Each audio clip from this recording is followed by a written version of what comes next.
So first of all, I think it's important to stress the fact that this is probably one of the most ambitious things that we've done as a company. Look, there's two things. Number one, we feel as a company and as Baker & Spice that the type of modern Arabic food that we're doing here is very sorely needed in many, many parts of the world, and I think is a great cultural bread breaker, so to speak.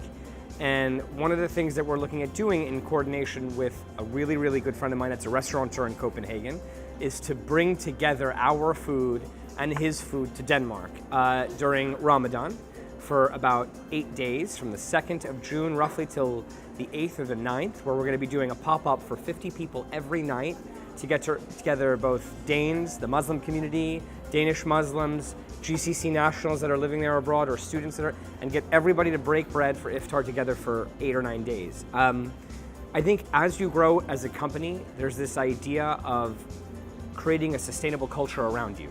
And I think that it's really important that because we're a Dubai-based company, because we're homegrown, that we spread that message, that we take people out there. I think a lot of people don't know that there's a lot of Dubai-grown restaurants and that there was a lot of organic businesses that are grown here. And I think that our ability to take that to Denmark, to take that to Copenhagen, which is such a tremendously exciting and avant-garde and entrepreneurial food city, is unbelievable.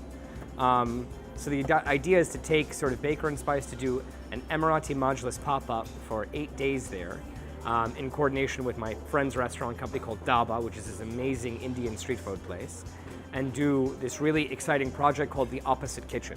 Our idea is that to bring a lot of what I consider to be traditional modern Arabic food to Denmark.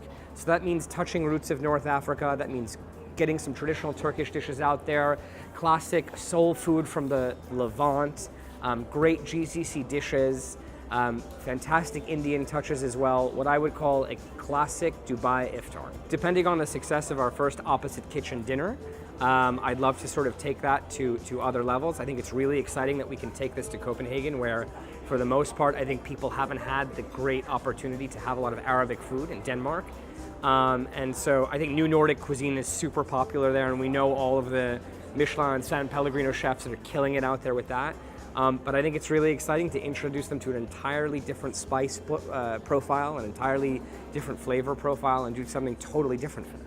The goal is to literally smash together two cultures that would never really get the opportunity to intermix, and get people to break bread and talk about what modern Arabia is from a culinary perspective. I'm going to definitely be taking some of my guys over. We have a team of about 7 or 8 cooks and front of house guys, because it's a big operation to set up a full kitchen for 8 days to serve 50 to 70 people. But we're hopefully going to be tapping into UAE and GCC-based food bloggers to come out. We would love to invite some of the local Denmark and Scandinavian food bloggers to come out and see us as well. And I'm sure between those two forces, we're going to get a really fun and full room.